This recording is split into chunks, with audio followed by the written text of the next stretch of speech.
Headache startling. Everyone's shouting. My man's confused and lost when suddenly a cutie angel girl pops from thin air. To the side, the orc are breathing heavy as if they're about to commit a jail-induced action. Random wig-ass are confused, and our bro remembers that 5 seconds ago, he was just eating and chilling. When a message popped offering to join a game, bro thought it was GTA 6. I mean, this one does have death and hoes, so maybe it is. Some bang on the others, try to keep calm. Our bro is just there stoned. That snow bunny flying was a man's dream come true until Babe dropped the news. Yo, what's up, gang? Thanks for joining GTA 6 to save my world.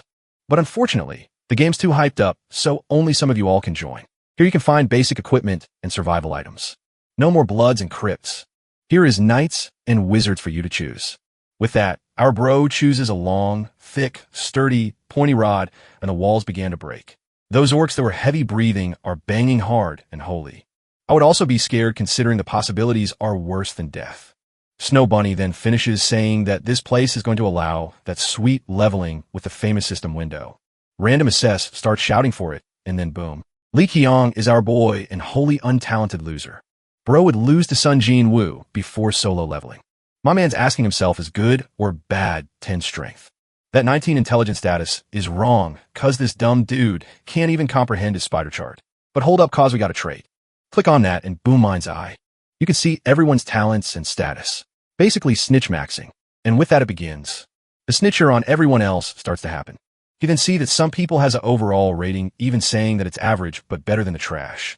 Li Qiang bro goes to check his and damn big wall of text, saying he's so trash he should just give up. Like for real, dude, don't even try to swing a sword, and don't ever reproduce since you're a stain in the human DNA data. Straight up the worst alive. And maybe there are even some dead people who are more useful. Brother's confused. What the hell? Did I just get roasted for real? No answer. Snow Bunny just announced the grapers are free. Everyone's running for their asses. And in this case, literally. But our dude just waiting.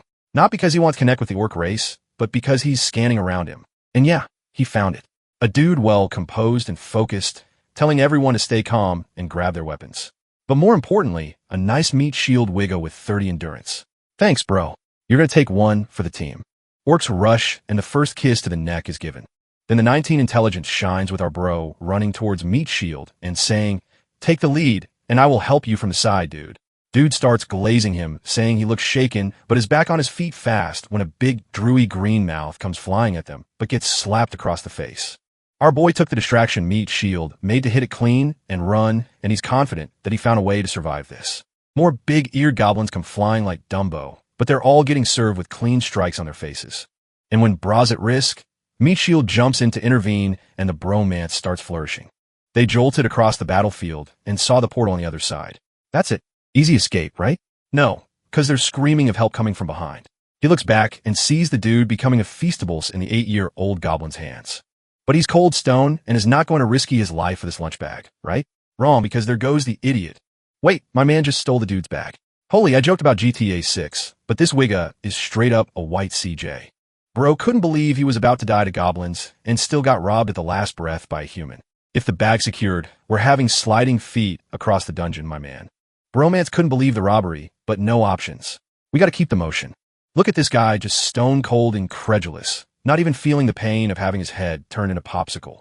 Leaky Young just looks back and sends a thank you for the supplies, my G. Sometime later, hiding like rats, they're cooking a new plan.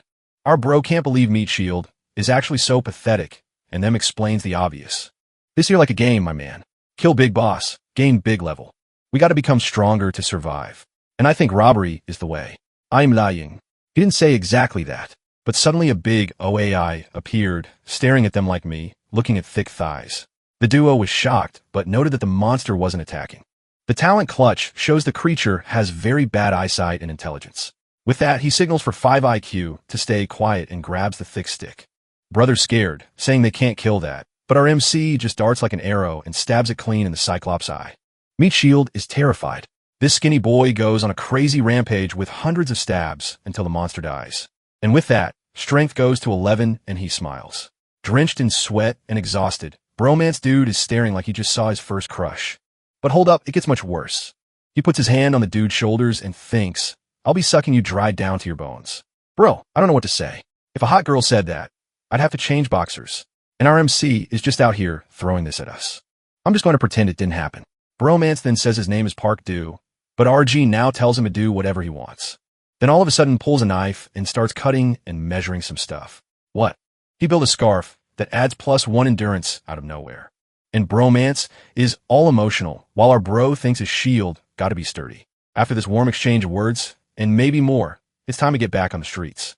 As soon as they leave the jail, they see the scariest thing for any MC, a dumb-looking girl running in distress, of course, being pursued by some drooling creatures. At this point, I think the artist is just a goon and not the one from the gangs. At least he dips instantly since he knows nothing can be done. But that's when he notices something. Dumb Babe has 10 magic power, but a legendary status under it. He instantly stops. Now I want him to say he's going to dry her too. Or are you too cool for that? Now that he knew this, he told Deku to save the girl, but the monsters were far too many, and there was a chance they wouldn't manage it. The girl was getting closer and closer. Hiding behind a stone, our protagonist called for her to come over. She decided to obey. She moved toward our protagonist, heading to what could be a safe spot. They all managed to hide from the creatures, but one of them spotted Deku. Within seconds, it tried to kill him with a strike, but Deku used his shield. Our protagonist was right behind him and used the opening to attack with his spear. Lee jumped toward the battle and managed to hit the enemy. Deku was exhausted from that brief fight, but what was happening beside him was even more impressive. Our protagonist kept striking the monster fiercely without noticing another creature sneaking up behind him. But in a very confusing moment, a slash landed. Someone had just saved him. Lee watched as the creature's lifeless body dropped to the ground. He had no idea what just happened. The mysterious person responsible for saving him started walking toward them. He looked like a completely ordinary guy. Now he stared directly at our protagonist, seemingly confused by this encounter. Not knowing who he was, Lee used the mind's eye to see his abilities. And what truly shocked him was discovering that this man was the regressor of Atlantis. That information was baffling, and our protagonist had no idea how such a title worked. Still, he and his friend thanked him for the help. Several of the stranger's attributes were at legendary or heroic level. The system stated that speaking to him was an honor for someone considered trash like our protagonist.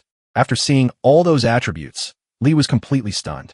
It was as if this wasn't Kim's first time going through something like this. That was the mysterious man's name. Now that they were talking, Kim acknowledged that these two seemed capable of fighting. Deku quickly introduced his friend and was honest about what he had just witnessed. Kim had ended the fight with a single strike. While they had to struggle intensely, Lee was still shaken by the man's presence and tried to see what traits he possessed. He learned that Kim was a master of swordsmanship, which massively increased his attack power.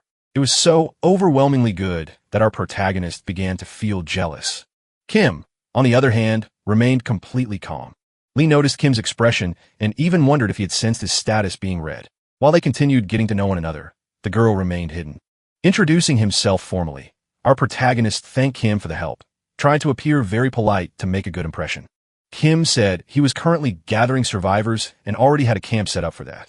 This information sparked Lee's curiosity, and he wanted to know how many people were there. Answering the question, Kim said there were 30 people in total, but not all of them could fight. It would be good to count on these newcomers. For our protagonist, this was the perfect invitation. He also realized that Kim probably had a protagonist-type personality, ignoring the risks of gathering so many unfamiliar people. But since he had the title of regressor, he must certainly know how to overcome this place. Maintaining a good relationship with him was essential, and Lee decided he would cooperate. Interested in their savior, Deku asked if he already had a class, discovering that Kin was a swordsman. Our protagonist noticed the girl was still hiding, so he went over to her and offered his hand. Using every bit of charm he had, he tried to establish a good first impression, telling her he had come to help her. The girl was visibly calmer than before. Kim noticed what was happening, and it immediately caught his attention. He went straight to where the girl was. Confused and very shy, she said her name was Hen, but good grief, what a boring name. From now on, she would be called Stacy. And surprisingly, Kim was completely captivated by her and introduced himself with great enthusiasm. Our protagonist found that level of excitement strange. While Kim asked Stacy if she was okay, she said yes while clinging to our protagonist's arm. Kim remained very welcoming toward her, offering help with whatever she needed, but she didn't seem to respond very well to that. While thanking him, she kept hugging our protagonist even more tightly. Lee observed everything carefully. It was possible that this regressor had been specifically looking for the girl. He was certainly a powerful person who had witnessed the end of that world. With access to privileged information, he might want to gather everything that could be useful for the final outcome. People, of course, were valuable raw material for that. Since Lee was staring at the girl so intently, she became embarrassed. Even though it took her a while, she formally thanked him for saving her. With a big smile, Lee said it was no trouble at all, which only made her even more embarrassed. But our protagonist was trying to piece all this information together. He knew Stacy had tremendous potential for magic, and, on the other side, was a veteran on his second regression. Lee was certain he was standing beside great treasures, and he intended to stay close until the end. They finally arrived at the camp, and Deku was very surprised by what he saw. It seemed like a safe place. The infrastructure wasn't great, but there were many people. He wanted to know how Kim found such a place. Kim said it happened by chance, but our protagonist disagreed. He knew Kim was a regressor. As soon as they arrived, a girl ran toward Kim. She wanted to know if the trip went well, quickly noticing the presence of new players. Her name was Joanna, and our protagonist wondered why she was being so affectionate. She said she had been worried because Kim took too long to return. Kim said these people would be living in the camp as well, and our protagonist decided to use the mind's eye on her. Examining Joanna's attributes carefully, the only remarkable thing was her selfish ambition, nothing else. Lee also found it strange that she was 7 years older than Kim, yet she was using that Korean honorific reserve for addressing older people. Besides that, her attributes were extremely ordinary. She was basically worthless. The system said our protagonist had just found his soulmate because he was trash, just like her. While he was still thinking about that, Joanna asked for the names of Kim's new companions. Answering her question, Deku introduced himself and our protagonist. Stacy also introduced herself, and the whole time she still hadn't let go of our protagonist, which was genuinely interesting. Jonah seemed to shift her demeanor right away, as if she could feel the female competition rising in the camp. Our protagonist didn't like that one bit, finding her attitude extremely presumptuous, as though they were being judged. Deku, being naturally big, gave a strong first impression. Stacy, on the other hand, was limping because of her injured leg, while our protagonist was a skinny guy. Jonah was indeed very opportunistic. She immediately approached Deku, believing that with all that muscle, he must have defeated many monsters. Something that was technically true, but Deku hadn't done it alone. If not for our protagonist, he wouldn't have managed it. Even though he was naive, the guy was very sincere. Hearing those words, Jonah began examining our protagonist even more. But since she heard good things about him, she gave a warm welcome to all of them. She said she would take them somewhere they could rest. The places were divided by gender, so Stacy should follow her. Jonah continued behaving suggestively, telling our protagonist to take care of her as well. But a snake recognizes another snake, and Lee realized she acted the same way he did. Only then did you notice the other people in that place who seemed a bit happier with the arrival of new warriors. People clearly not suited for combat looked more relieved. As he explored the camp, Lee agreed that the place seemed safe, but that safety wasn't meant for him. It was meant for the others. Watching Ku being praised by everyone, Lee realized that soon he would be used as a shield for those weak people. He finally managed to sleep well, but a conversation began to bother him. Kim was asking Deku if he had rested properly, and the mountain of muscle seemed renewed. Thanks to their conversation, our protagonist woke up. Getting out of his bed, Lee told Kim he had immediately noticed something in that place. Very few people were capable of fighting. That worried him. He wanted to know how the place was being maintained. Kim was honest and said the situation wasn't good. Food and water were running out quickly, and with so few warriors, it was difficult to take care of everyone. That number might grow even more. The supplies they had brought back from the last trip would soon be gone. Fighting monsters wasn't easy. Our protagonist bluntly said that the people who couldn't fight were just baggage. Kim didn't like hearing that and insisted they weren't just baggage, but our protagonist refused to back down, saying he wasn't a volunteer there. Only then did Deku realize the conversation was heading into sensitive territory. Worried, he asked if our protagonist was suggesting abandoning those people. But that wasn't what he meant. In reality, no matter how much they tried to maintain that place, there was nothing there for them. Confronted with those words, Kim fell silent. Even though the situation was difficult, Lee told Kim they were willing to help him. That seemed to give Kim a bit more hope. Our protagonist assumed Kim wanted to save everyone so they could escape together, and he sympathized with that idea. However, they were very different. Self-sacrifice wasn't natural for our boy, and he had no interest in doing everything as one big group. Those words might sound a little selfish. However, Kim said he understood him because there were certainly things he wanted for himself. Our boy was genuinely surprised by that level of understanding. He expected some kind of speech about self-sacrifice, but Kim was far more reasonable than he anticipated. Because of that, our protagonist decided to be a little more direct. He understood that Kim must have plans for the future, and he wanted to be part of them as well. After all, Lee knew he was dealing with a regressor. Hearing those words, Kim seemed very surprised at first, but he quickly relaxed, realizing that our protagonist had figured it out too. That mysterious woman at the beginning had given them two choices: attack and survive. Our protagonist said that the option of surviving seemed impossible to achieve. But with a small group, things could be different, and if Kim's plan was survival, then gathering more people made sense. Lee believed that those who were killed by monsters would eventually be defeated by their own metabolism, since food was essential. In any case, that was what he had taken from the mysterious woman's guidance. Kim said he understood those words perfectly, which made our protagonist even more confident. Then the regressor extended his hand to our boy, confirming that he also wanted to work with him. This was the ideal situation for our protagonist, exactly what he had been hoping for. But the way Kim looked at him changed. He knew wasn't particularly strong, but because of their conversation, he now saw him as someone talented, someone analytical, someone capable of managing. Later that same day, they resumed exploring that dangerous world. He used his shield to attack a large creature, but he couldn't do that for long and called for help. Ready to assist, Kim was the first to step forward to end the situation. The good thing was that he didn't need to swing his sword many times. Every strike from the regressor was incredibly lethal. He delivered agony and destruction to the creatures with unmatched efficiency, leaving behind nothing but dread and panic. As if he were a true hero, every threat was completely wiped out. This only made our protagonist even happier. The mind's eye truly hadn't lied. Kim said there were more creatures ahead, and he would take care of them while the others gathered supplies. Daku had already started doing that, noticing the number of monsters decreasing. For our protagonist, this clearly had to do with Kim's actions. He must have cleared the area multiple times already. Daku was growing more curious about the origins of their new companions, someone so skilled with the sword. Responding to him, Lee said that Kim might have had some kind of martial experience, or maybe it was an effect of his class. Hearing that, Daku seemed discouraged, something our protagonist noticed immediately. He approached his ally, saying they shouldn't feel anxious about it, because soon they would have their own classes. He also insisted that Daku was extremely helpful. But the mountain of muscle had low self-esteem, saying most of the work was done by the others. At that moment, Lee used all his charisma to reassure him that life would be much harder without Daku. Those words worked perfectly, boosting the big guy's self-worth a little. Their conversation was interrupted by a familiar glow. The same light appeared in our boy's field of vision. He had just received his classes.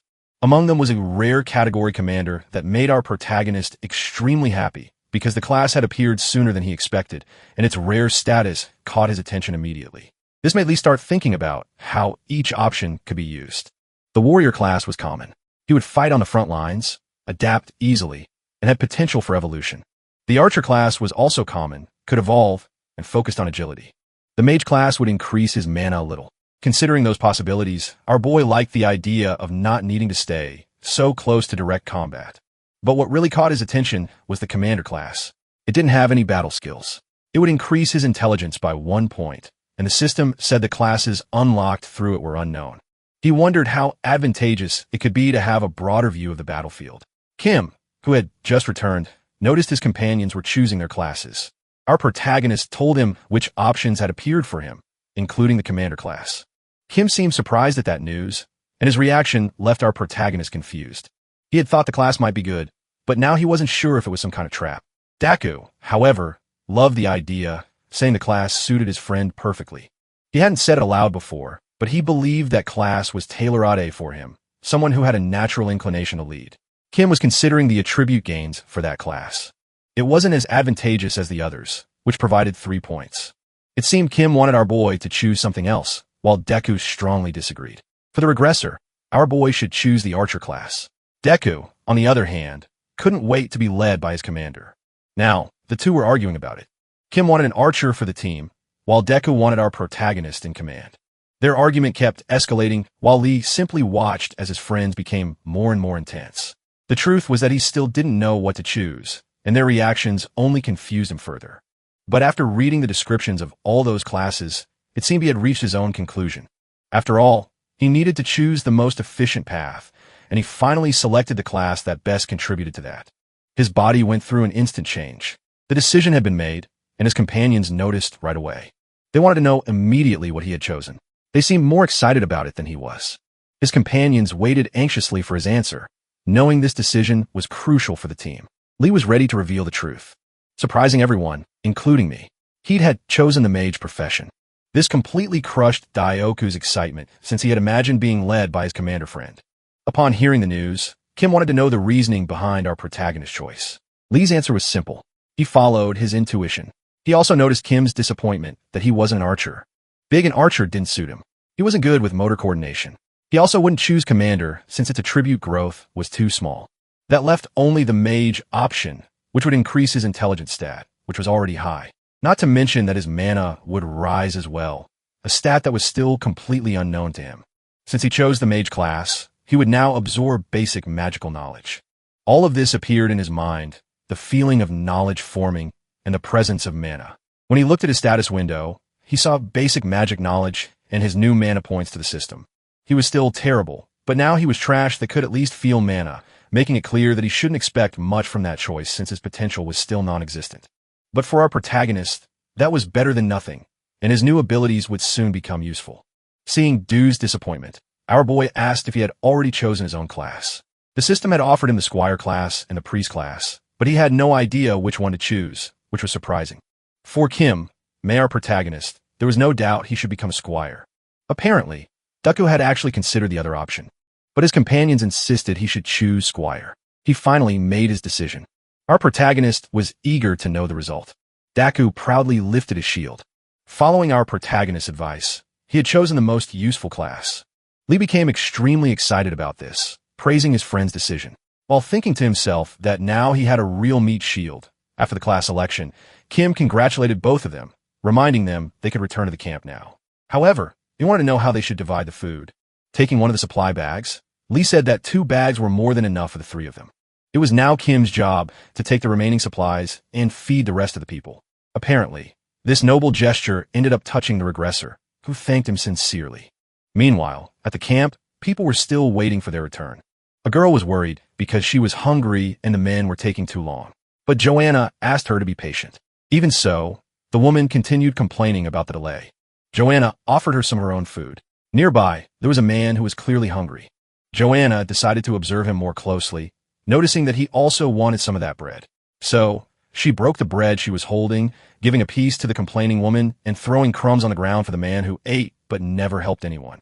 Truly, Jonah was a despicable woman, and she seemed to enjoy feeding that man with crumbs. As soon as she finished doing that, she noticed the main team returning with more food. It was Kim and the main cast.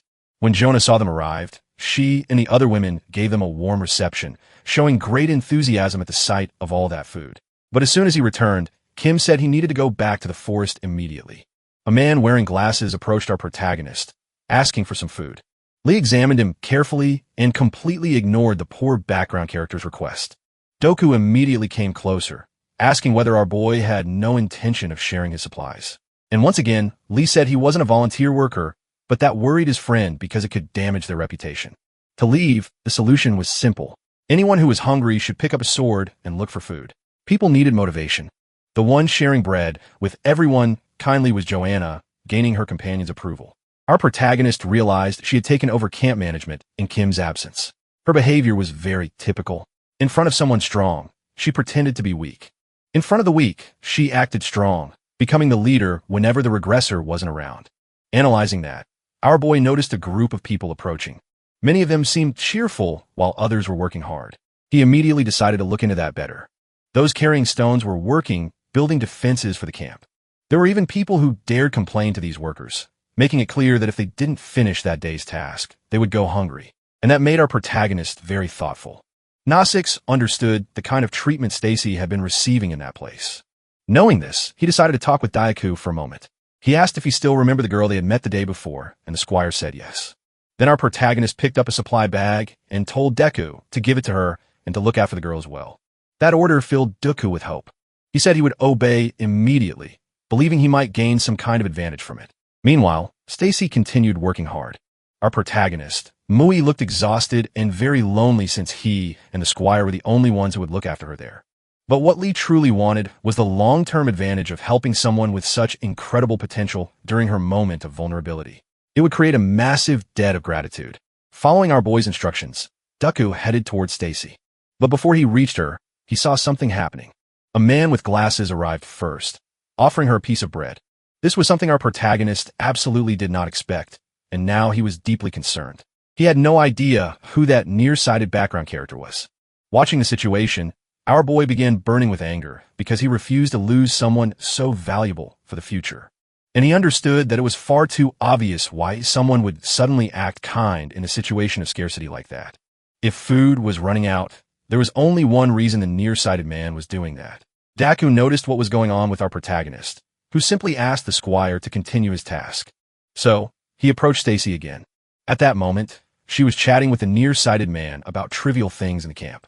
Once more, he offered her bread, which left her even more embarrassed. He kept insisting, saying the days there had been hard for everyone. Hearing that, she finally accepted the bread and thanked him for his kindness.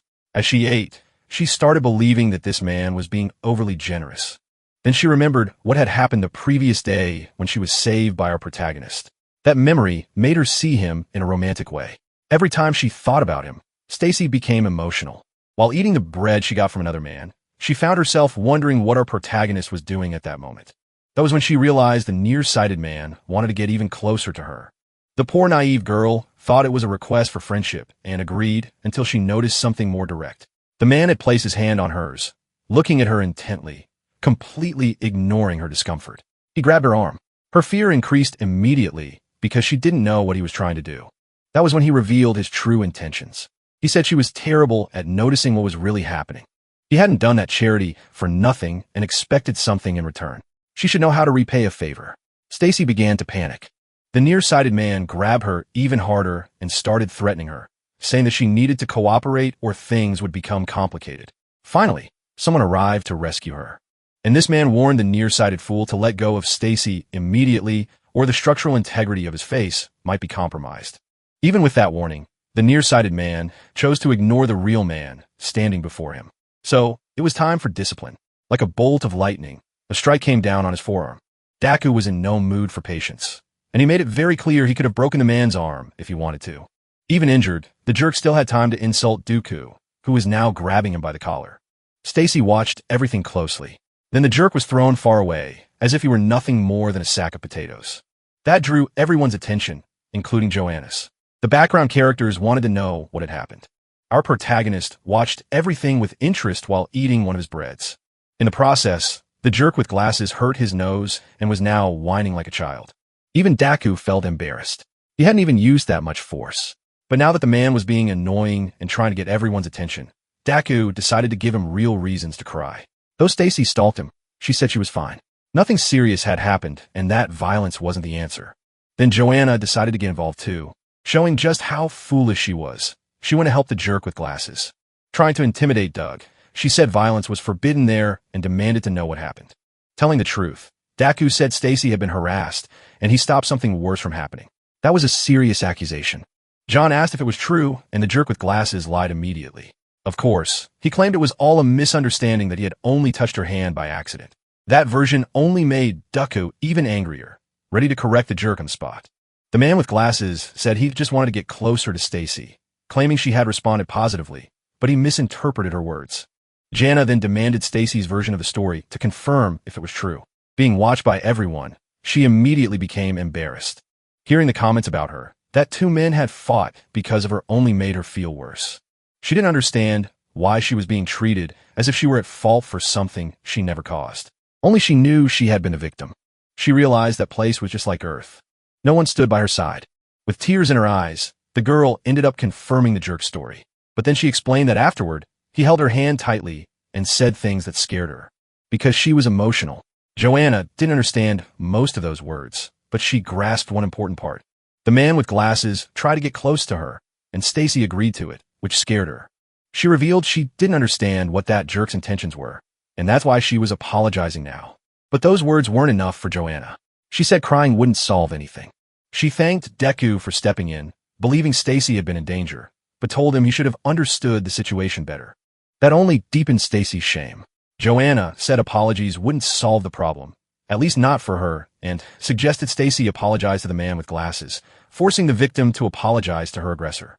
Dear God, what a vile woman. After hearing that, Stacy was completely shocked. Jonah told her to hurry, kneel down, and beg for forgiveness. The girl was truly uncomfortable with that demand. Even so, she tried her hardest to apologize. Finally, thank God, our protagonist decided to act. But for him steps, he walked toward the conflict. Filled with determination, he asked what was going on because the alpha male wanted answers. Our protagonist did not expect so many people to gather over this problem. And to be completely honest, he didn't care what happened between those two because something far more important was happening. Now, Stacy had been completely cornered by the situation. When our protagonist arrived, Joanna said she was relieved, but our boy told her she was losing her mind. She was instantly confused. He asked if she thought she was the manager of that place.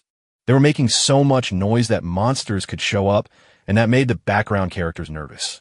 They quickly realized they wouldn't be able to do much if danger reached them. Even so, Joanna tried to justify it herself. But our boy had seen what happened, and even from a distance, he had an opinion about it. They couldn't be so sure of the real victim was. When a group gamed up on a single person, it was natural for that person to feel afraid cornered. Jonah insisted with full conviction that the fault was Stacy's. So, our boy asked if she was truly certain that the jerk with glasses was innocent. That left Joanna completely speechless. She couldn't guarantee that, and if she did, she would be implicating herself. Even so, they had all joined together to pressure Stacy. It would be a shame if Kim were here to witness all this, our boy added. Slowly, the background characters grew concerned. If Kim expelled them from the camp, they would be completely doomed, and our protagonist wasn't done speaking. In his eyes, Stacy would never make a false accusation. He said that only to move closer to her, without realizing how effective his words were.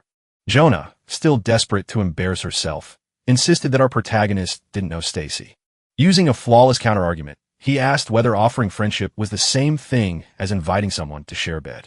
Getting close to someone didn't automatically mean there would be physical contact. He suggested that Joanna think very carefully about that. That was enough to sway the background characters. Jana became worried as people began siding with our protagonist, leaving her completely discredited. Her authority collapsed. She asked if he really intended to handle things this way. That was when she realized exactly what had happened. Our protagonist had done all of it intentionally. He had risen above her, and now it was Joanna who had to bow before the new ruler of the camp. Everything that happened had pushed him into that position. Jana was completely stripped of credibility. Because of that, Stacy felt much more at ease. Our boy then asked why everyone was gathered there. Seizing the opportunity, he started giving orders to the background characters. 2 of them would handle the man with glasses. He also recommended cleaning the place thoroughly since it would make daily tasks easier. It was possible the noise had attracted monsters, so they would establish patrols. Daka would be in charge of that, and he was thrilled about it. Now that everything was resolved, our boy told Stacy to come with him. She agreed immediately. Rumors began spreading that she had seduced our protagonist, but he hoped she would ignore them. The important thing was for everyone to see that she had the favor of someone with authority. Joanna, however, was burning with envy. Mag had fallen, and her boy sat at the improvised table. He asked Stacy to sit as well. Now alone with him, the girl apologized. She had never imagined things would escalate like that. Our protagonist told her not to worry, but asked her to explain what really happened, encouraging her to speak comfortably. She was surprised by the invitation. Even though she was emotional, she began to talk. She wasn't good at choosing words, but she said that the man with glasses grabbed her while yelling. Our protagonist listened to everything with great concern, but the girl was so emotional that even for him, it was difficult to understand exactly what had happened. The truth was that it didn't matter. He only wanted to show a bit of empathy. After letting everything out, Stacy said she felt a little better now and thanked our boy. Because of the circumstances, Lee told her there was nothing to thank him for. However, there was something very important for her in all of that. Someone had believed her words. Since they met, she had only been helped, and she hadn't been able to repay any of it yet. So, she asked if there was any reason why Lee had been so helpful. Our boy answered that he had only done what was right.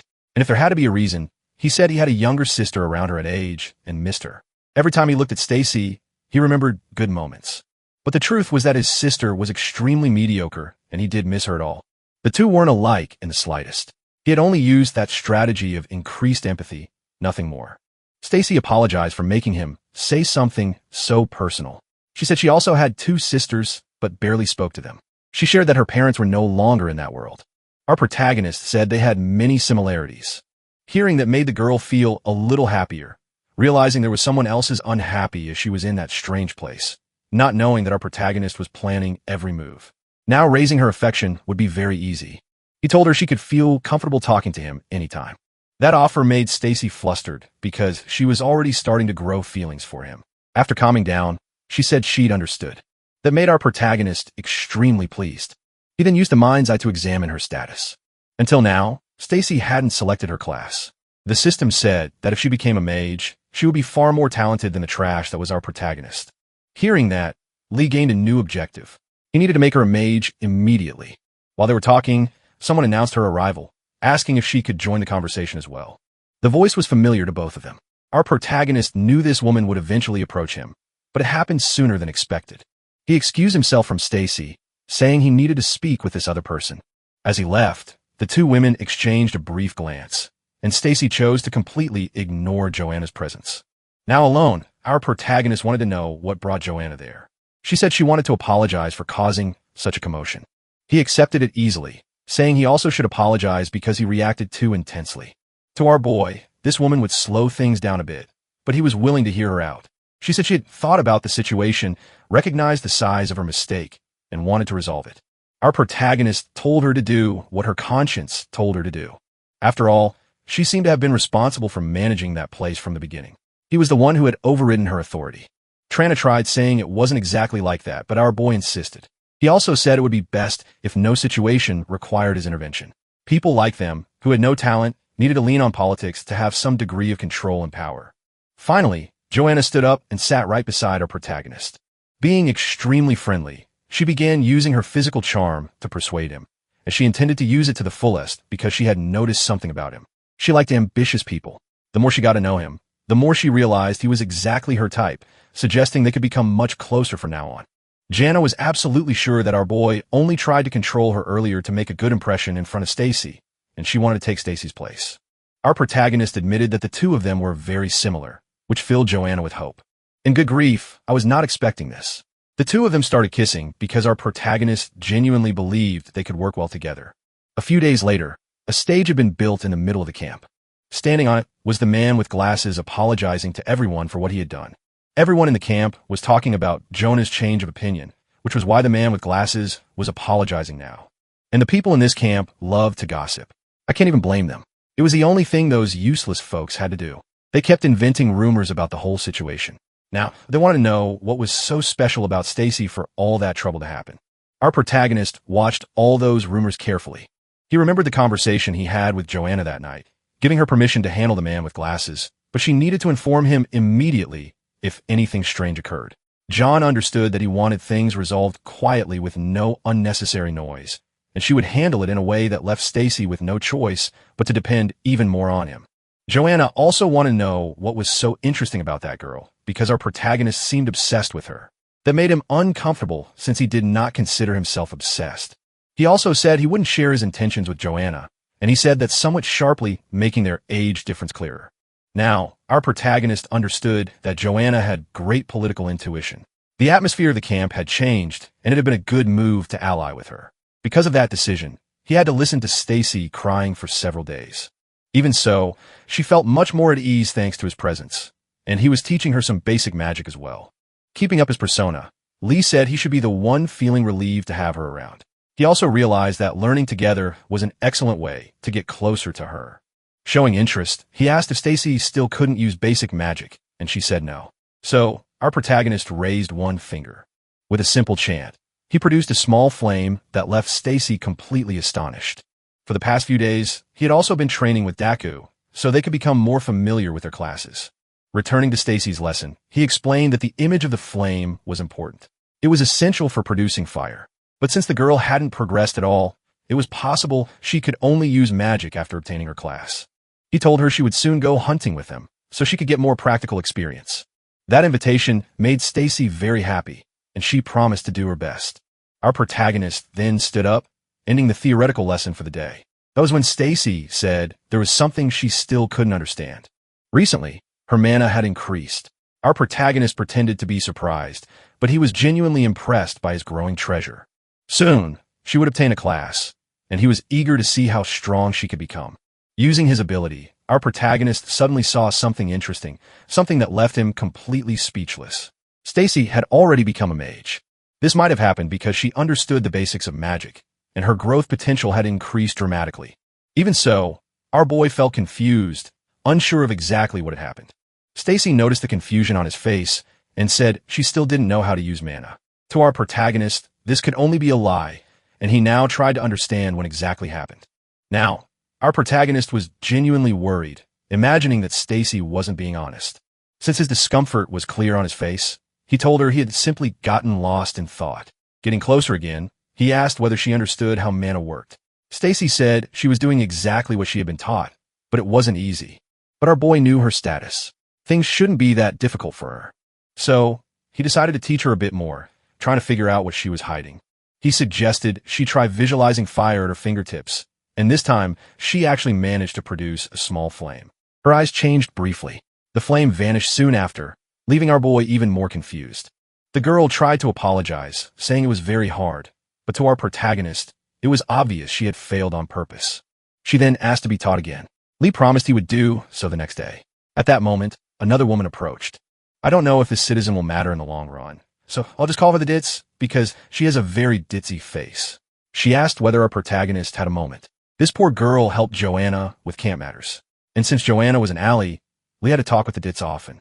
With something to handle now, our boy said goodbye to Stacy, telling her they would meet the next day. That promise filled Stacy with joy, but the Ditz clearly didn't like that kind of interaction. Now alone, our boy asked if something had happened. The Ditz said it was nothing serious, but she had heard he would soon announce who would join the next hunting team. And with great enthusiasm, she wanted to be part of it. Our protagonist immediately used his ability on her, and saw she still didn't have class. She did have some interesting attributes, so he considered taking her. He told her he intended to bring Stacy first. The Ditz reminded him he needed people capable of fighting, insisting she would be a much better addition than that child. She clearly had no idea how to evaluate people's potential. Our protagonist said he would think about it, but suggested she shouldn't get her hopes up. Jana finally gathered all camp members because an announcement about the hunts would be made. Passing the word to Kim, he thanked everyone for coming.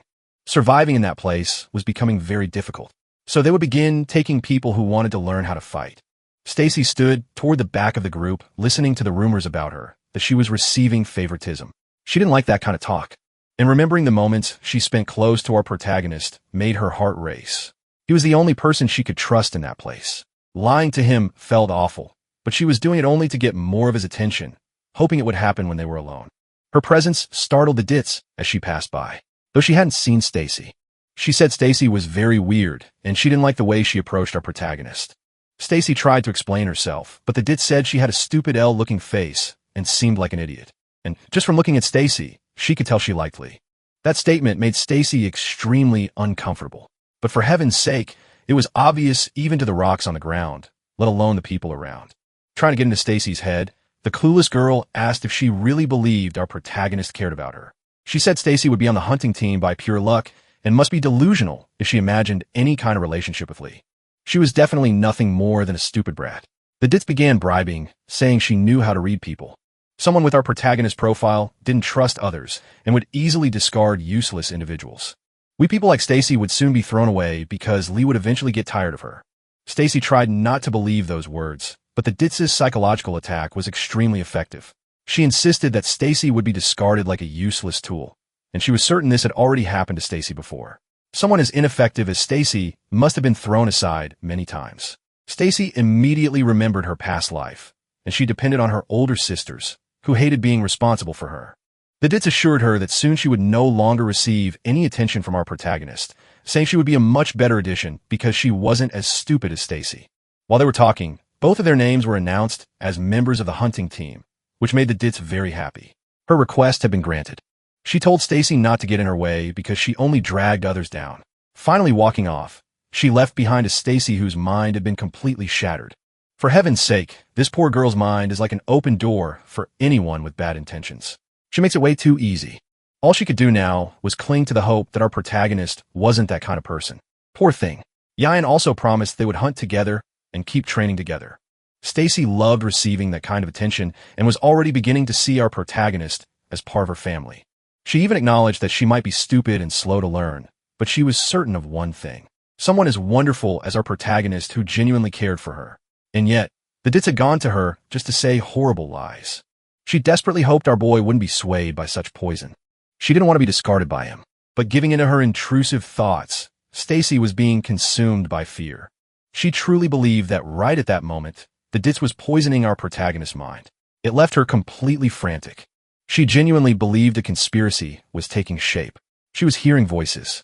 Everything was getting far too intense until her hallucination reached its peak, where our protagonist no longer saw her as she really was, but only as a burden. A few minutes earlier, Kim apologized for gathering everyone so suddenly, but they all knew how hard it was becoming to find water and food. So, they needed to start training the camp residents. For that, he asked our protagonist to show everyone something. He revealed to the others that he could produce fire. Some background characters were very impressed. Our boy explained that the place they were in wasn't the Earth they knew. It was as if they were inside a game, and his class here was mage. He was still a beginner, and still an ordinary person like everyone else. In the beginning, he was afraid of the creatures. But everything had changed. Those who fought could become stronger, but they had to choose to act that way because the entire group needed to grow. Only then would they survive. After his speech, the camp residents felt much more motivated. They wanted to grow stronger as well. Kim liked everyone's positive reaction. Even Dukkha was excited. 2 people were chosen to put this experiment into practice. The first was Stacy, and the second chosen was the Ditz. As soon as she stepped onto the stage, she walked her directly to our protagonist. They held hands in a friendly manner, and our protagonist leaned in to whisper something to her. He knew she had tried to humiliate Stacy just minutes earlier, and that immediately left the Ditz terrified. Our boy said he would give just one warning and that it should stay between them. She had better not mess with Stacy again, or she would have problems. Very firm, Lee asked if she understood what he had said. Terrified, the girl answered that he had been extremely clear. That response made our boy happy. He believed he had solved a major issue. He needed to take advantage of how easy it currently was to get closer to Stacy, but it seemed Kim had noticed something going on. Our boy wondered why Stacy hadn't gone up on the stage yet. He noticed she was very isolated, distant from everyone. Her gaze was dark and deep. The moment he saw that, our protagonist began to worry. He didn't know when it just happened. It had been so intense that he wondered if it was an illusion. Sweating and with a headache, Daku asked if he was okay, noticing something was wrong. But our protagonist said he just needed some rest.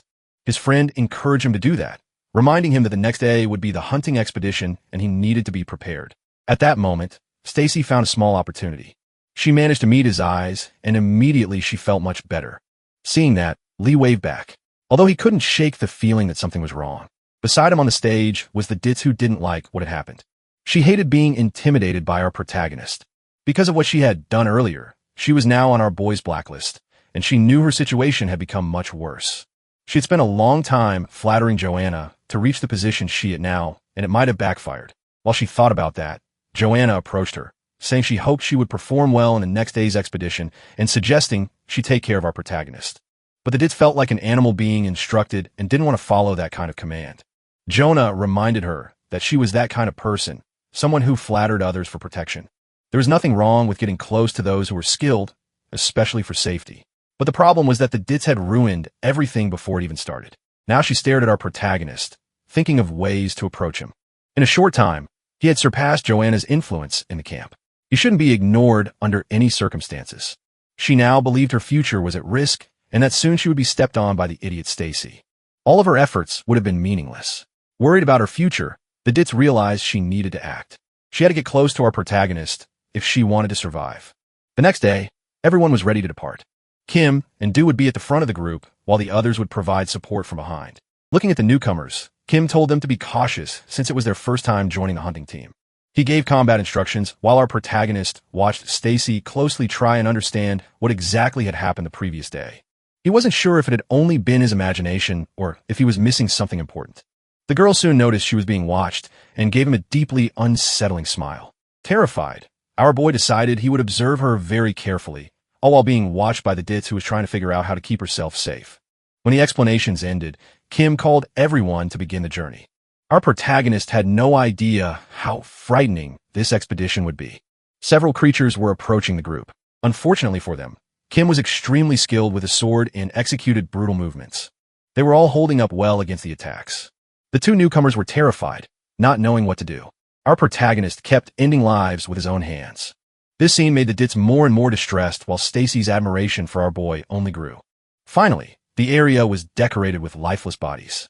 Daku said they had only run into weak creatures today. Even so, Kim said he had a bad feeling and told everyone to stay alert. Then, someone warned Daku to be careful. On his left side, a large creature was approaching and it did not look happy. Daku had to raise a shield to defend, but his defense was also his attack. His entire body was overflowing with a brutal energy. With his renewed strength, he managed to shove the large creature away. The beast roared in fury. Its liver was probably no longer in the state and had come into the world. Straining himself, Daku told one of his friends to finish it off. He couldn't hold it for long. Our protagonist told the Dits to take the opportunity and use the spear immediately. But the experience was overwhelming for her, and she didn't know if she could do it. The more she looked at the creature, the stronger the fear growing in her heart became. After hearing its roar, she froze completely. Our boy realized she talked more than she acted. So, it was time to give her a small shock of reality. He immediately placed his hand over her trembling hand. He warned her that if she acted like that again, she would very likely lose her life right there. He told her to understand that quickly. Standing behind her, our protagonist tried to guide her movements so she could use the spear properly. She finally managed to attack, stabbing the creature in the chest. The monster was still alive. She couldn't lose control. Blood was running down the spear and covering her hands. Our boy told her to see it as cutting meat, but the Dits was now convinced he was just insane. While they forced the life out of the creature, it let out another furious roar until finally its body collapsed, completely lifeless. After that intense moment, the Dits collapsed to the ground. She couldn't believe how overwhelming it all had been. Her companions only watched. There were no words for a moment like that. Our protagonist used the opportunity to tell her that this had been the first and last time he would help her. When they were out hunting, she couldn't expect anyone to save her, and she was lucky this had only been training. Next time, she needed to learn to survive on her own. Now, the Dits' own belief that our protagonist discarded useless people began tormenting her. If she didn't fix her situation, soon she might never return to camp. But then, she was caught off guard by a compliment from our boy. He told her she had done an excellent job. The mixture of contradictory emotions made her forget fear for a moment and simply feel irritated with him. Stacy watched their closeness closely, showing worrying signs of potential madness as she grew anxious. As it was getting dark, they decided to build a campfire. They needed rotating shifts to keep watch. Daku would be next, so Kim stood up to wake him. The poor guy took a while to get up. For him, waking up felt like re-entering a traumatic experience. When Daku approached the fire, our protagonist remained awake. He was far too tense that day. Even exhausted, he couldn't sleep. Too many thoughts racing through his mind. When this hunt ended, he had no idea what path he should take next to keep surviving.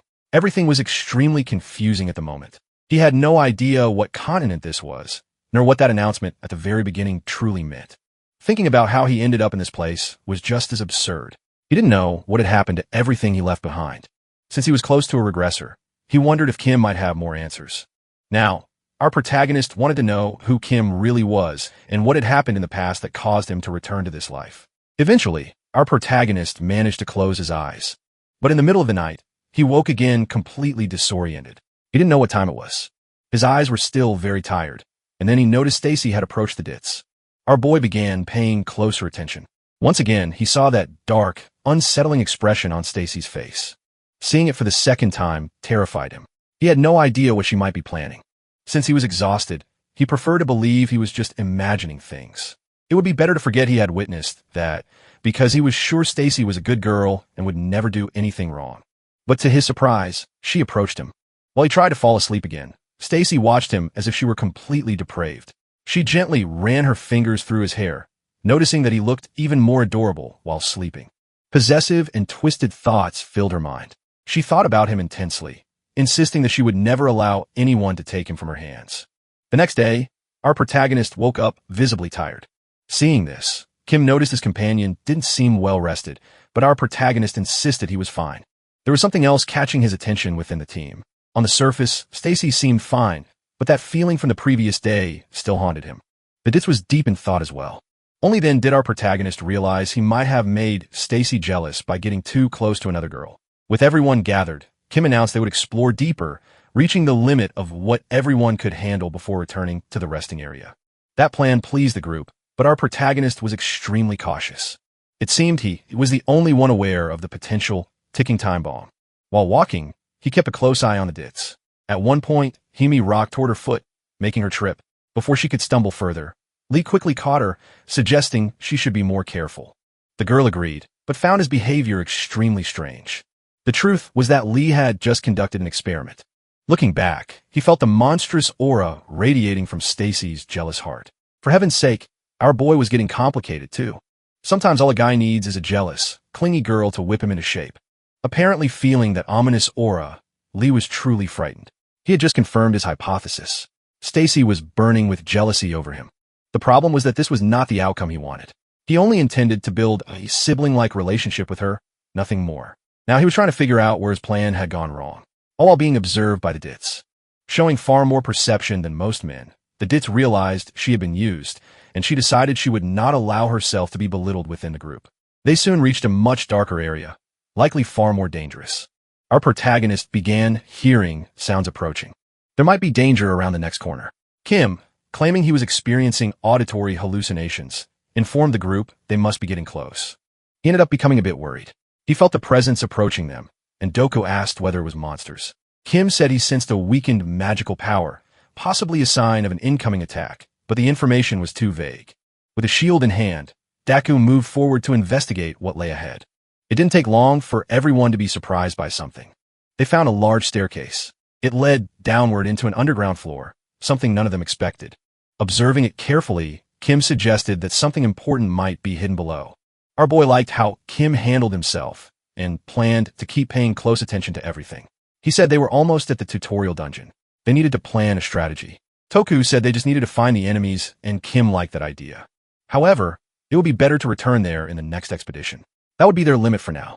Then Kim realized they needed to make decisions quickly. Some monsters were approaching from the other end of the corridor. The newcomers grew terrified.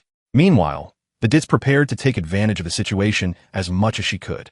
Since there were only 3 creatures, Kim would take one, our protagonist another, and Juka the third. The girls would simply observe.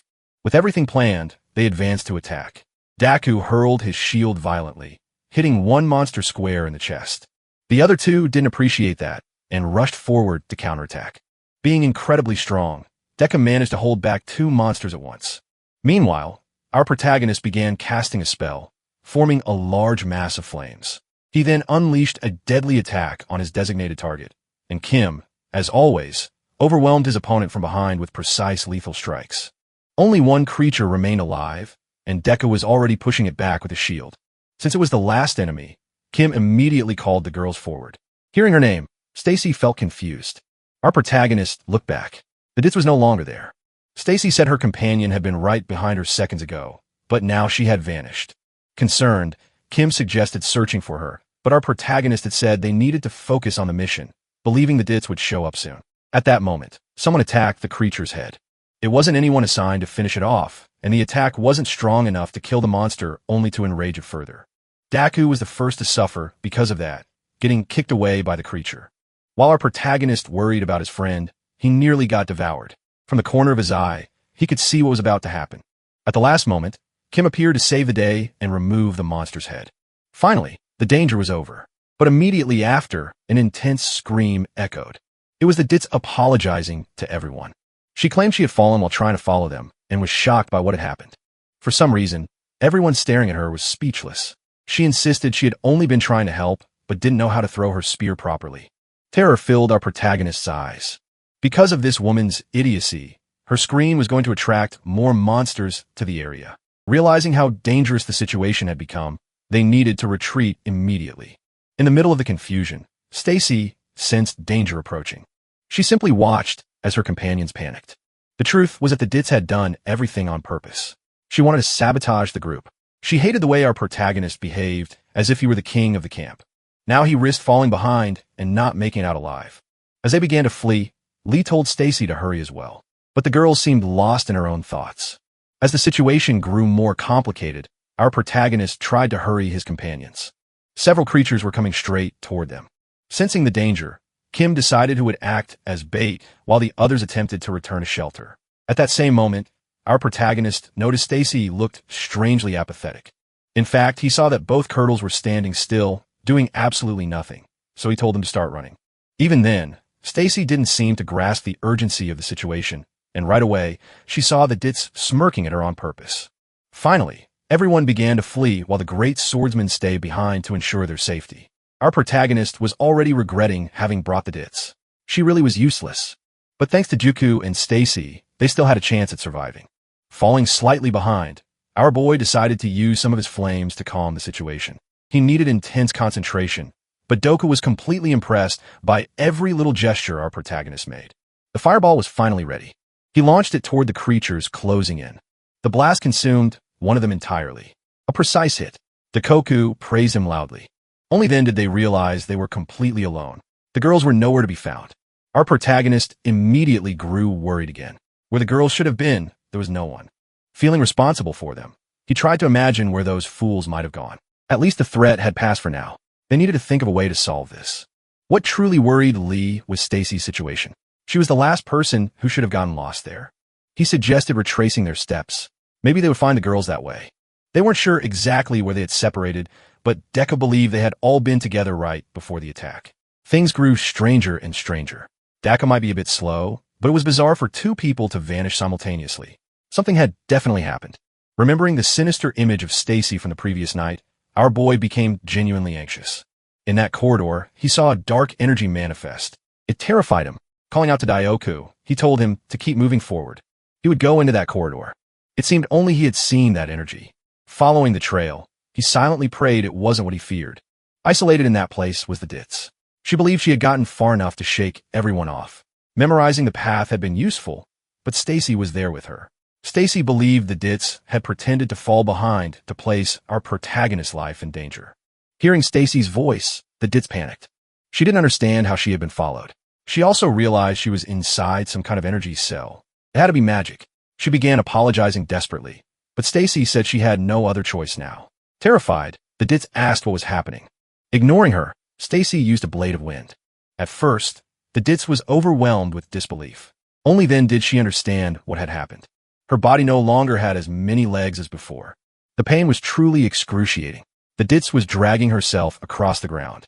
She begged desperately for help, but Stacy told her it was completely useless. The sound in that area had been blocked.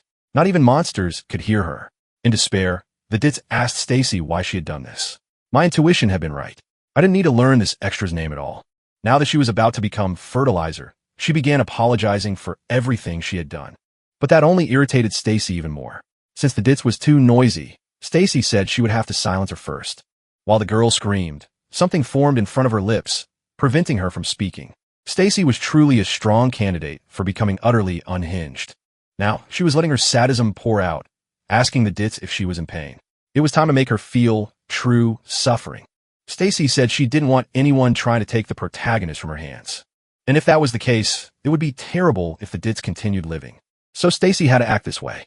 She apologized to the Ditz for what was about to happen. As Stacy prepared to use her wind magic again, the Ditz begged for someone to save her, but no one came. Her body was shredded. Moments later, our protagonist arrived, relieved to see Stacy was safe, though he hadn't yet noticed the flying body parts. Even though Stacy liked our boy, she hadn't expected him to find her at that moment. And then Lee finally understood what had happened. He found Stacy covered in blood, surrounded by scattered human limbs. Now everyone was gathered in that extremely chaotic situation. For heaven's sake, the Dix had only lost an arm. She was still alive. Poor thing. Our boy had suspected something like this might happen and wanted to prevent the worst outcome, but apparently he failed. It was horrifying. He was terrified and didn't know whether to run or pretend he saw nothing. But he decided to do something else. He dropped his spear on the ground and slowly walked toward Stacy, who still looked confused. He asked if she was okay. He also asked what had happened to the Ditz. She was missing an arm and a leg. Something must have occurred. Everything depended on Stacy's answer now. She easily claimed she hadn't done anything.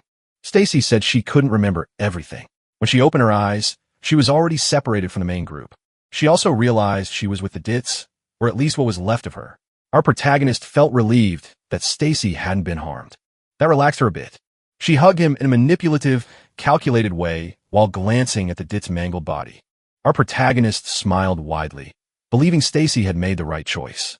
Because of her injuries, the Ditz was close to losing consciousness. Furious at the scene before her. In what seemed to be her final moments, she cursed both our protagonist and her executioner. Finally giving into exhaustion, she faded. Our protagonist assumed the Ditz must have activated some dungeon trap. This place was dangerous after all, and he told them they needed to be careful. That explanation neatly solved the problem. What made it harder to defend the story was how perfect the cuts on her body were. Kim might notice the truth. Even so, it was the best explanation available now that the Ditz had departed the world of the living. To erase the remaining evidence, our protagonist summoned his flames again, completely destroying what was left of her. Lee told Stacy it would have been good to bring the body back to camp, but that could be dangerous. They couldn't leave their former companion in that state inside the dungeon. It was the least they could do in her memory. It was also simply the right thing to do. For heaven's sake, Stacy was completely moved by our protagonist's gesture. What an absolutely deranged story this entire cast is made of degenerates. While the girl smiled discreetly, our protagonist thought that she wasn't the only one turning into a monster. The same thing was happening to him. After all that, they finally made it back to where Deku was. He was visibly worried about his companions and immediately noticed the Ditz wasn't with them. Our protagonist shook his head, giving a silent, negative answer. Deku could be foolish sometimes, but he understood what that meant. Our protagonist then asked about the monsters that had been nearby. Deku said nothing had appeared, probably thanks to Kim, who must have drawn them all away. This news relieved our protagonist. Since Kim was still far away, he told his companions to return to the camp. Right after that, he felt his blood pressure drop sharply. Before he could collapse, Deku caught him worried. Our boy believed he had used too much mana. Thinking of everyone's safety, Deku suggested they camp there for the night. Stacy agreed immediately. She was very worried about our protagonist, imagining how stressful the situation must have been for him. Knowing they needed rest, Deku prepared to build a campfire. He did it quickly, telling his friends the whole situation had been unfortunate. It seemed the Ditz had been trying to work hard, but our boy disagreed. She had put them all in danger. Deku agreed. Our boy said they were alive purely by luck, and if anything had happened to Juku or Stacy, it would have been even worse. He said it would be very difficult to overcome a feeling like that. Those words were extremely effective.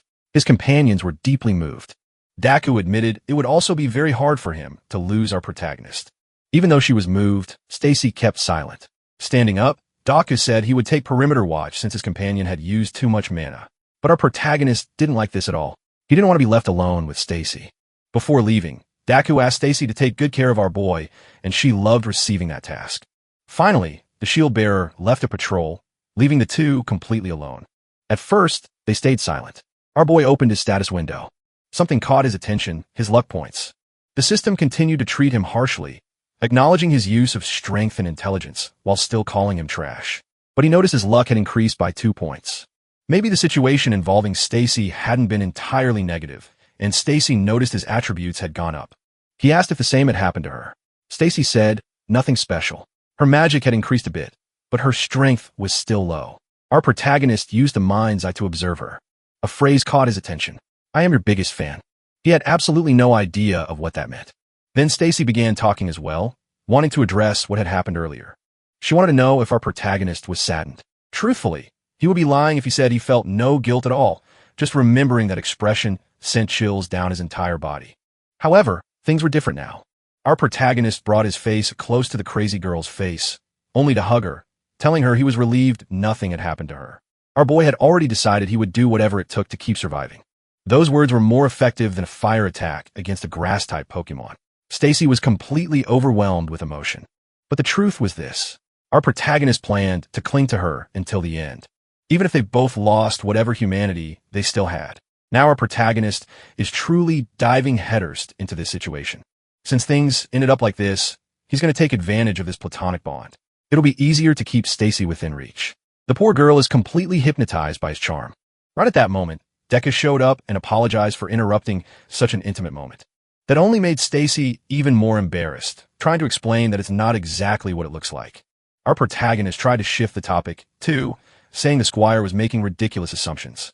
However, it's already obvious to Daioku that the two of them care a lot about each other. Our protagonist was caught off guard by that. And when Deku used a term normally meant for older women, he pointed out that Deku is actually older than Stacy. But Deku only said that because he's already treating her as if she were his sister-in-law, which made Stacy build even greater expectations. The whole situation is leaving our protagonist absolutely mortified. If he keeps being the favorite of this unhinged girl like this, it might not be surprising to anyone. Only then did he realize that Deku might have been encouraging Stacy all this time. And indeed, Deku admitted he'd been doing that for the past few days and was feeling like a literal god of love, boasting to our protagonist that he knows a lot about romance, even claiming it was his profession back on Earth. Now he's determined to support this budding relationship. He added that our protagonist doesn't even need to thank him, while in reality, our protagonist wants nothing more than to beat the life out of him. They've officially become the main leads of the wild romance Deku built in his own mind, and that only irritates our protagonist even more. After several hours, the campfire finally died out. Our protagonist is still awake, irritated by the squire's snoring, so he immediately woke him up so they could return to the camp. He also had to wake the unhinged girl. She wanted to sleep a little longer, but he needed her awake. That's when something bizarre happened. That malicious energy appeared again as Stacy insisted she wanted to keep sleeping. This is truly a dangerous combination of factors, and our protagonist can't let fear overwhelm him. Everything he's doing is for the sake of his own survival, so he needs to keep getting closer to her. With a gentler tone, he tried to convince her to get up. She finally stood, but even her appearance was now unsettling him. He deeply wished nothing would happen in that moment. Back at the camp, someone was massaging Jonah's back. She was worried about the delay of the hunting team until someone finally reported something. Jonah rushed to see what happened. Full of enthusiasm, she greeted the returning group until she realized the clueless girl and Kim weren't with them. Our protagonist said the girl had basically turned into fertilizer and that Kim would be back soon. The news shocked Joanna, who immediately demanded to know what had happened. Our protagonist said he'd explain everything, but first wanted to know why the camp entrance had been blocked. Clearly agitated, Joanna said she wanted to speak with him alone.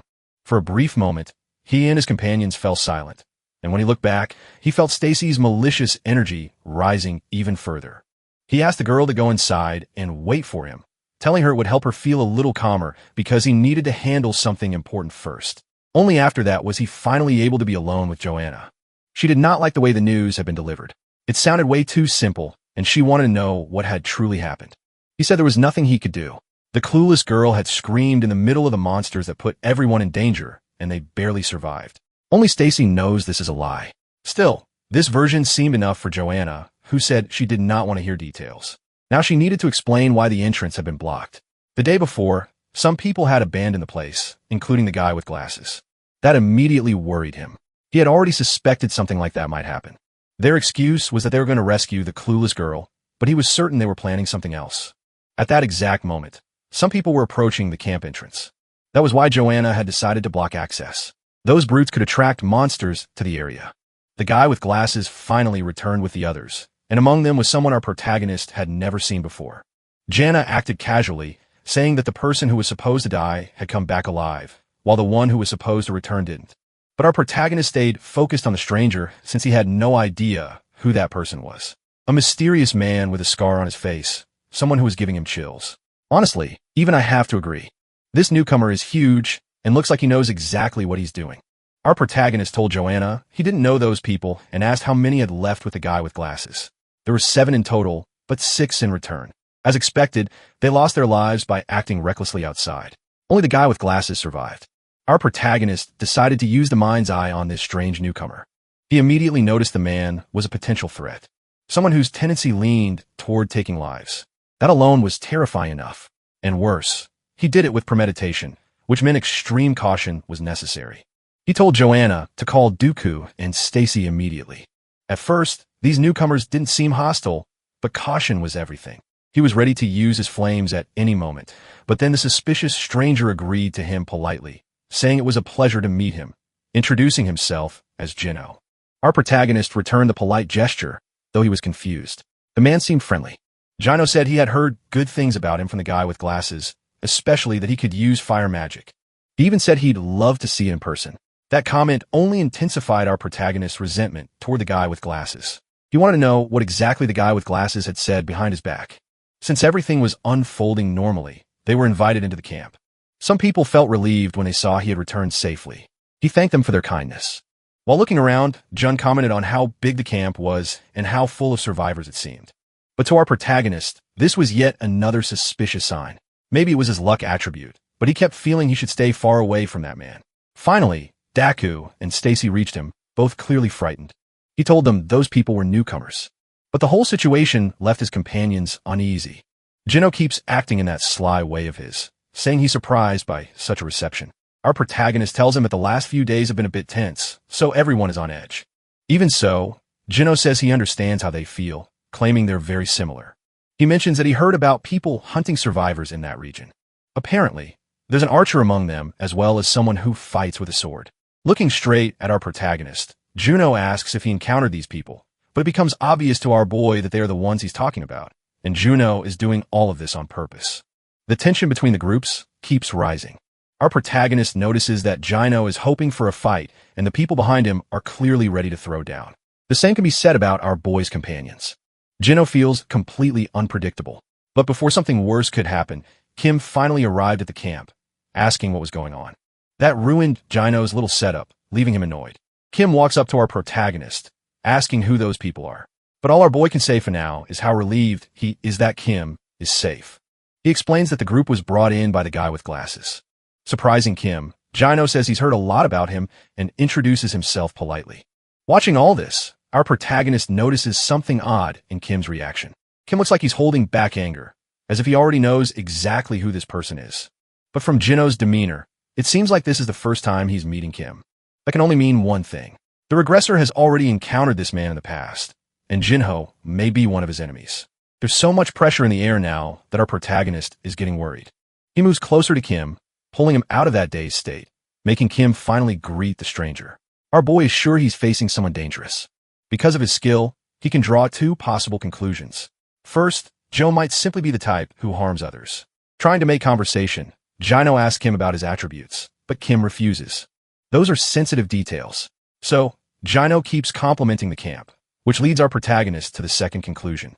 Judging by Kim's reaction, the two have met before, and this villain must have defeated Kim or someone important to him.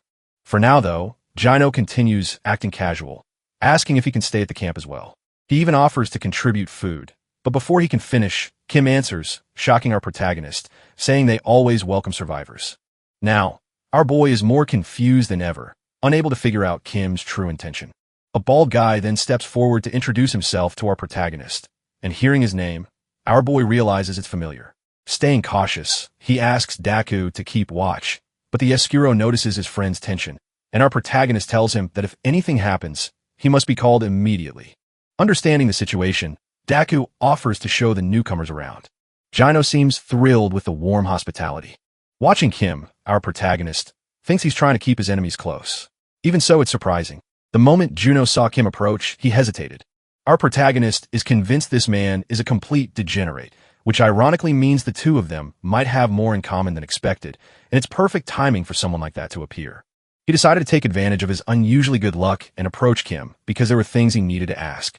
But he noticed right away that Kim was completely distracted. Once he finally had Kim's attention, he asked if he knew any of those people. Kim said he actually didn't know them. They had met very briefly, but it was possible they didn't remember him. Our protagonist figured everyone must have some complicated personal history, but Kim made it clear this wasn't that kind of situation. Even so, our protagonist promised to keep things confidential. That brought Kim a bit of relief. Lee added that it was pretty incredible Kim had returned alone and without a single injury. Kim just said he got lucky, then asked if any problems had occurred in Lee's team. At last, Lee explained what had happened, something that immediately made Stacy anxious. Looking toward Kim, he revealed that the clueless girl was no longer alive. That information truly shocked Kim. Trying to explain further, Lee said the girl had been hit by some kind of magic. The more they talked about it, the more nervous Stacy became. Kim grew thoughtful while Lee continued describing what happened after they got separated. Both girls had split off from them. He found the clueless girl, but parts of her body were gone. It might have been some kind of trap inside the dungeon, a suggestion that visibly unsettled Stacy. Kim, however, acknowledged that a trap wasn't far-fetched. For our protagonist, that explanation was extremely delicate. He's speaking to a regressor, someone who likely knew many of the dungeon's traps. Lee said he had wanted to recover the girl's body, but thought it was too dangerous, so he burned it to avoid attracting more monsters. The story seemed convincing enough. Kim was now more concerned about what the team had endured.